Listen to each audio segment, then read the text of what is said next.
ఆంధ్రప్రదేశ్లో కూటమి ప్రభుత్వం ఎన్నికల్లో ఇచ్చిన హామీ మేరకు మహిళలకి ఆర్టీసీ బస్సుల్లో ఉచిత ప్రయాణం కల్పించడం ఉగాది నుంచి ప్రారంభమవుతుందని ముఖ్యమంత్రి చంద్రబాబు నాయుడు చెప్పారు.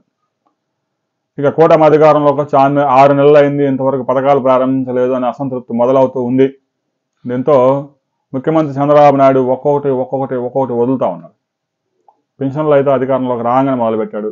ఇక గ్యాస్ సిలిండర్ కూడా ఒకటి రిలీజ్ చేసేశారు. ఇక ఉగాదికి ఉచిత బస్సు. ఈలోగా ఒక బృందాన్ని బెంగళూరు పంపించాడు కర్ణాటకలో కూడా ఈ పథకం ద్వారానే అక్కడ కాంగ్రెస్ ప్రభుత్వం అధికారంలోకి వచ్చింది. కర్ణాటక వెళ్ళి బస్సుల్లో ఎక్కి టికెట్లు ఎలా కొడుతున్నారు, 0 టికెట్లకు బొక్కలు కొడుతున్నారా లేదా అనేది హోంమంత్రి అనిత, రవాణా మంత్రి రాంప్రసాద్ రెడ్డి అక్కడ కర్ణాటకలో పరిశీలించారు. అక్కడ మంత్రితో మాట్లాడారు. ఇక ఆర్టీసీ అధికారులను కూడా కొంతమందిని తీసుకెళ్లారు. పథకం ప్రవేశపెట్టినప్పుడు వచ్చిన ఇబ్బందులు ఏంటి, పథకం ప్రవేశపెట్టగానే ఇక వెంటనే ఆటో వాళ్ళు ధర్నాకు దిగుతారు, వాళ్ళకి ఏం సహాయం చేయాలి అనే విషయాల మీద కూడా స్టడీ చేశారు. అయితే ఇక్కడ మనం ఒక విషయాన్ని గమనించాలి. కర్ణాటకలో కాంగ్రెస్ ప్రభుత్వం ఉంది, ఉచిత బస్సు.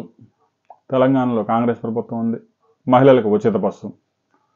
పక్కనే ఉన్న తెలంగాణ, హైదరాబాద్ వదిలేసి బెంగళూరు ఎందుకు పోయినట్టు ఈ బ్యాచ్? అక్కడ కాంగ్రెసే, ఇక్కడ కాంగ్రెసే. తెలంగాణలో కూడా మహిళలకు ఉచితంగానే ఒక గరుడా బస్సులు, తర్వాత ఓలో బస్సులు తప్ప అన్ని బస్సుల్లో మహిళలు ఫ్రీగానే వదిలేశారు. పథకం ప్రారంభంలో ఒక 2-3 నెలలు ఇబ్బందులు తలెత్తాయి. గుంపులు తోసుకొని ఎక్కడము అన్ని వీడియోలు వచ్చాయి. తర్వాత సెట్ అయిపోయింది. పథకం ప్రారంభించినప్పుడు ఏమైందంటే ఇంక మహిళలంతా వెంటనే సర్దుకొని తీర్థయాత్రలు బయలుదేరతారు.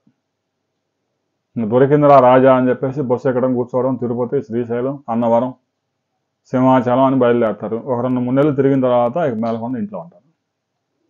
ఆ 2-3 నెలలు మాత్రం ఇబ్బంది తప్పదు ఏ రాష్ట్రంలోనైనా. నువ్వు బెంగళూరు పోయి సర్వే చేసినా, తెలంగాణ పోయి సర్వే చేసినా 2-3 నెలలు అయితే మాత్రం మిమ్మల్ని వేధిస్తారు, అందులో అనుమానం లేదు. ఇక మగవాళ్ళు బస్సు ఎక్కే అవకాశం ఉండదు. ఆడవాళ్ళంతా బస్సులు తిరుగుతారు కాబట్టి మగవాళ్ళు ఆటోలు తిరుగుతారు, ఆటో వాడికి కూడా ఇబ్బంది లేదు. మహిళల్ని ఆటోలు కాకుండా ఇక బస్సుల్లో తిప్పడం కూడా సేఫ్. అందువల్ల ఇక తెలంగాణ వెళ్ళి అక్కడ పరిశీలించి వస్తే ఇక రేవంత్ రెడ్డికి ఏదో ఫేవర్ చేసినట్టు అవుతుంది, కాంగ్రెస్ ప్రభుత్వంతో కుమ్ముక్కయ్యారు అని చెప్పేసి ఏదో మాట వస్తుంది, లేదా బెంగళూరు వెళ్ళి తప్పండి అని పంపించినట్టు ఉంది. బెంగళూరులో కూడా కాంగ్రెసే ఉందిగా.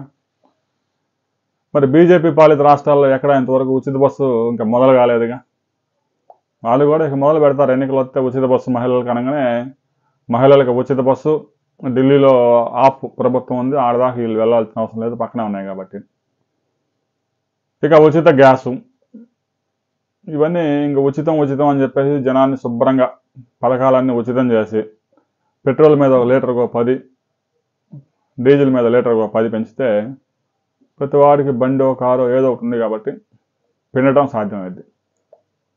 ఇక వాళ్ళ దగ్గర పిండడం, ఈ పథకాలు కొనసాగించడం. రాబోయే రోజుల్లో ఇక బెంగళూరులో ప్రవేశపెట్టిన మహిళలకు ఉచిత బస్సు పథకాన్ని ప్రవేశపెడతారా, తెలంగాణలో సక్సెస్ఫుల్గా నడుస్తున్న ఉచిత బస్సు పథకాన్ని ప్రవేశపెడతారా? ఆ 2 పథకాలు ఒకటే కదా, ఏదైనా మహిళలకు ఉచితం. ఆ హై ఎండ్లో ఉన్న ఏసీ బస్సులు తప్ప మిగతా బస్సులు అన్నింటిలో ఫ్రీయే. ఇక ఉగాది దాకా అయితే ఆగాల్సిందే. ఉగాది నుంచి మాత్రం గేట్లు ఎత్తేస్తారు. ఇంకా తర్వాత జనం కూడా ఆగరు. 6 పథకాలు సూపర్ 6 అన్నారు. ఇంకా ఆ పథకం ప్రారంభమైతే ఒక 3 పథకాలు గేట్లు ఎత్తినట్టు అవుద్ది.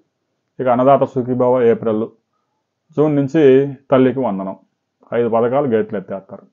ఇక తర్వాత నిరుద్యోగ వృత్తి, ప్రతి మహిళకి 1500 మాత్రం. ఓం నమః శివాయ. ఆ దేవుడికి తెలియాలి. వీడియో నచ్చితే లైక్ చేయండి, షేర్ చేయండి, సబ్స్క్రైబ్ చేసుకోండి.